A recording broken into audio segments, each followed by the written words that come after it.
வர வர உன்னை கல்யாணம் பண்றதை நினைச்சா எனக்கு பயமா இருக்கு. வெட்டி ரோசம் மட்டும் வந்து என்ன பண்றது? தொடாதுக்கு முன்ன பேனு கத்துற.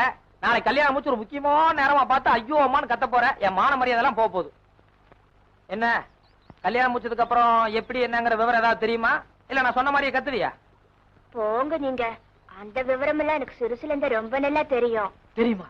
சொல்லு சொல்லு. என்ன? அது வந்து காலையில உங்களுக்கு காபி போட்டு கொடுக்கணும், அப்புறம் குளிக்க தண்ணி காய வச்சு கொடுக்கணும், அப்புறம் சாப்பிட புட்டு சுட்டு கொடுக்கணும், அப்புறம் மத்தியானத்துக்கு வந்து மறுபடியும் சோறாக்கி போடுவேன், சாயங்காலத்துக்கு டிஃபன் வச்சு கொடுப்பேன், ராத்திரிக்கே சோறாக்கி போடுவேன். அதுக்கப்புறம் என்ன பண்ணுவேன்னு சொல்லுமா? அதுக்கப்புறம் மறுநாள் மறுபடியும் உங்களுக்கு காப்பி வச்சு கொடுக்கணும். ஐயோ ராத்திரி ராத்திரின்ட்டு அதுல என்ன பண்ண போறேன்னு சொல்லுமா? ராத்திரில உங்களை கை காலமுக்கு தூங்க வச்சிடுவேன். யோசனை பண்ணி பாருமா, ஏதாவது படங்கள்ல தப்பி தவறி காமிச்சிருப்பாங்க. விளக்கெல்லாம் அணைச்சதுக்கு அப்புறம் ரெண்டு குருவிங்க இப்படி டிங் டிங் டிங் மூக்கு முட்டுறதை காட்டுவாங்க. பழைய படங்களா சொல்லிட்டு இருக்கீங்க, புது படங்கள் என்ன